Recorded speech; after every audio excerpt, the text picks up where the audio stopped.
फौजी अदालतों में आम शहरियों के ट्रायल के खिलाफ सुप्रीम कोर्ट के फैसले पर अमल दरामद न होने पर तौहीन अदालत की दरखास्त दायर कर दी गई।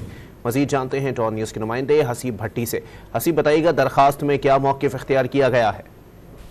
देखिए, सिविल सोसाइटी के मुख्तलिफ सिविल सोसाइटी की जानिब से उनके वकील फैसल सिद्दीकी की तौसत से ये दरख्वास्त दायर की गई है, जिसे सेक्रेटरी दफा को फरीक बनाया गया है। दरख्वास्त में कहा गया है कि फौजी अदालतों में शहरियों के ट्रायल को गैर आईनी करार देने वाले सुप्रीम कोर्ट के फैसले के खिलाफ वर्जी की जा रही है। सुप्रीम कोर्ट ने फौज के ज़ेरे हिरासत मुल्ज़मान को सिविल इदारों के हवाले करने का हुक्म दिया था। ज़ेरे हिरासत मुल्ज़मान को सेक्रेटरी दफा के अहकामात के बाद सिविल इदारों के हवाले किया जाना था।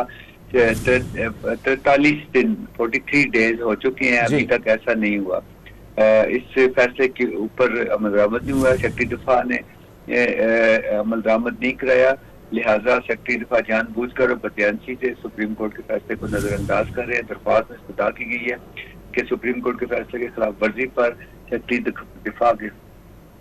बहुत शुक्रिया हसीब भट्टी अपडेट करने के लिए।